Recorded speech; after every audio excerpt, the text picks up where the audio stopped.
Et les ateliers que vous offrez, c'est aussi pour les gens qui ne sont pas nécessairement des acteurs. Ouais. Tout ça que j'expliquais, tu changes le contexte de la scène à la vie, et c'est exactement la même chose. Ça ressemble à quoi un atelier avec vous? Ou bien vous en avez plusieurs, en fait? Vous avez différentes thématiques avec vos ateliers. Ouais. On peut parler de ceux que tu as fait à Montréal. Dans le fond, tu habites en Espagne. Vous faites aussi des spectacles en Angleterre. Ouais. Là, vous êtes venu à Montréal faire une tournée. Qu'est-ce que vous avez présenté ici? C'était quoi les ateliers que vous avez présentés? Ouais. Ici, on offre 2 lignes d'atelier pour tous. Il y a une ligne qui va plus adresser à des artistes scéniques, si tu veux, et une autre qui va plus adresser au public. Si je suis honnête dans le contenu des ateliers, ce que je te montre, c'est exactement très, très parallèle. La seule chose différente, c'est les exemples que je mets quand je enseigne ces ateliers. C'est le contexte où on développe les travail. Et tout ça a à voir exactement avec ça que je viens d'expliquer. Avec développer, bon, ça serait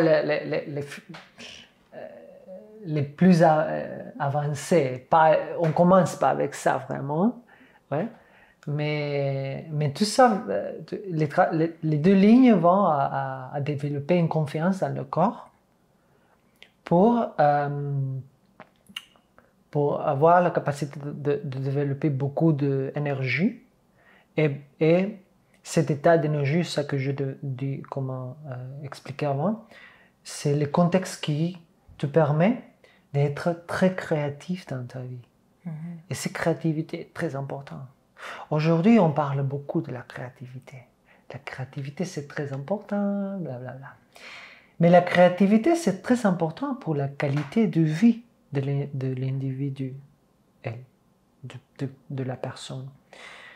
Parce que, si tu vois, il y a, je pense, j'imagine, différents niveaux d'existence. Tu sais comment, quand on habite, il y a un niveau de survival. Survie, oui. Il y a beaucoup de gens dans le monde qui habitent dans ce niveau. Ils doivent se nourrir et avoir le minimum pour survivre dans sa vie. D'accord. Dans le monde moderne, bon, dans le monde plus développé, North America et Europe, on n'habite pas dans ce niveau.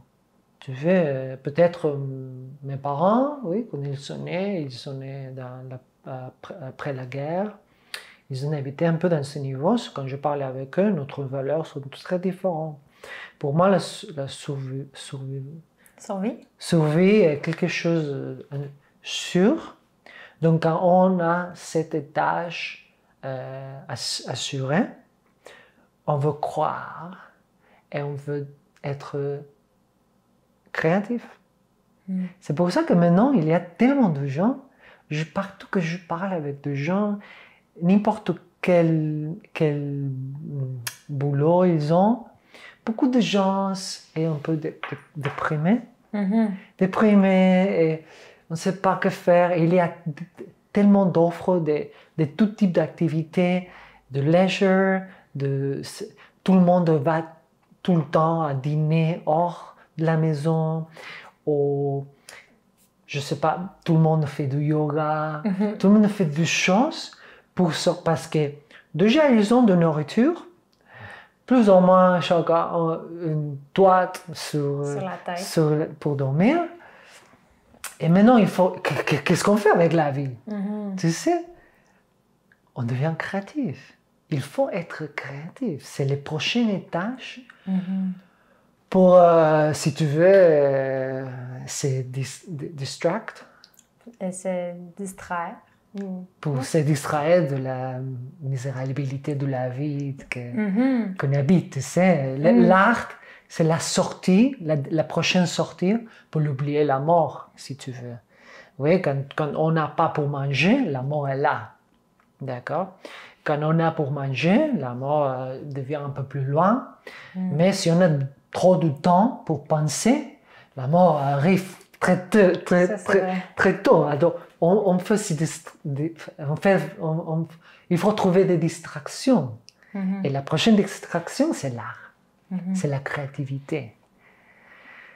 C'est pour ça que je considère que la créativité, c'est quelque chose de très important aujourd'hui. Et il y a beaucoup de personnes, j'ai entendu beaucoup ça, qui disent « je ne suis pas une personne créative ». Pour moi, ça n'a pas beaucoup de sens. C'est comment dire, je ne sais pas.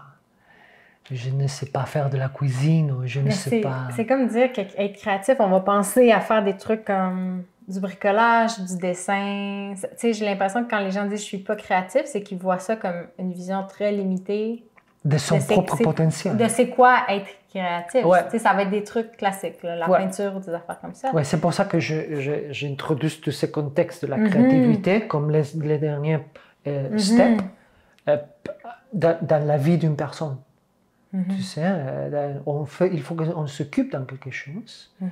Et la créativité, c'est très important pour ça, comme on disait, de le niveau d'énergie dans le corps de la vie. Toute la société, tout ça qu'on fait est complètement mis dans une routine. Chaque fois plus. Les plus que la société développe, le plus qu'elle devient routinaire. Pourquoi? Parce qu'une routine, c'est la plus facile de contrôler. Tu sais, si on faisait tout ça qu'on voulait quand on voulait, ce sera un chaos pour ceux qui contrôlent. Il faut contrôler. Tu sais, il faut savoir où est-ce que les gens sont dans chaque moment. Donc, ça pour la routine marche très bien. Et aussi, on habite tout dans des endroits très petits. Oui, on habite tout dans la ville et dans un petit appartement, chacun plus petit. Et il faut avoir une structure. Mais pour le corps, c'est terrible ça. C'est terrible. Et il faut seulement penser à toi. Hein? Quand tu fais... Moi-même, maintenant, j'ai beaucoup besoin de m'isoler, d'aller dans des endroits. Maintenant, je vais un week-end à Il Perrot. Je vais être toute seule dans une maison en face de la rivière. Avec 3 jours, c'est suffit. Je ne vais pas rester là. Il faut changer. J'ai besoin un petit peu de la ville, du bruit, et après un petit peu de repos. Et pour tous les corps physiques, on a besoin de constants différents stimuli. De mouvement. De mouvement. On a besoin de mouvement. Complètement. Nous, de nos hypothèses, je pense que c'est quand même assez confirmé que la société moderne, on est tellement on est dans nos têtes, on est avec les écrans.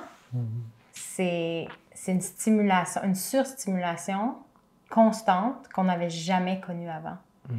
Puis c'est récemment, cette année, en faisant toutes les recherches sur le mouvement, puis je me questionnais sur le sens du mouvement humain. C'est quoi bouger pour un humain? Parce que ce qu'on nous dit aujourd'hui, souvent quand on dit aux gens « il faut bouger, c'est bon pour la santé, il faut que tu bouges ça ressemble à... Les gens pensent « je vais aller faire du jogging, je vais aller dans un gym, ou je vais faire peut-être du sport. » Tu sais, souvent, c'est... C'est plus de routine. C'est ça, ça s'inscrit, puis là, c'est dans notre horaire. Tu te dis « OK, je travaille lundi, je vais aller là le soir ou tôt le matin. » Tu sais, puis on s'est rendu compte que ce carcan-là était plus stimulant. Qu'est-ce qui passe? Ça marche pour 2 semaines. Exact. Puis pour après... 2 semaines, ça marche parce que tu te bouges un peu et tu changes un peu ta routine. Et après 2 semaines, non, ça revient. Mais c'est dur parce qu'il y a un chaos, puis là, on revient au confort, mais aussi parce qu'il n'y a plus de sens dans le mouvement. On s'est rendu compte qu'un des sens du mouvement, c'est l'humain avant bougeait pour cuisiner, faire des choses pour survivre. Il bougeait pour jouer, puis il bougeait pour créer des choses. Quand tu parles de créativité, au début, moi aussi, la créativité, je voyais ça comme faire du dessin, faire de la peinture, des trucs avec des crayons. Puis j'ai réalisé que l'humain a besoin de créer, mais avec ses mains, comme de créer des objets, de construire sa maison, d'agir dans le monde physique. La cuisine. La cuisine, d'agir dans le monde physique. Puis aujourd'hui, avec les écrans, on est dans un monde virtuel constamment. Puis notre tête est surstimulée. Puis on se sent fatigué, mais le corps, lui, a besoin encore de bouger, mais il ne bouge plus. Puis là où j'ai retrouvé du sens, c'est de commencer à faire des choses avec mes mains et de créer, peu importe c'est quoi, tu sais, ou de jardiner, juste toucher des plantes, connecter avec ce qui est vivant. Tu sais.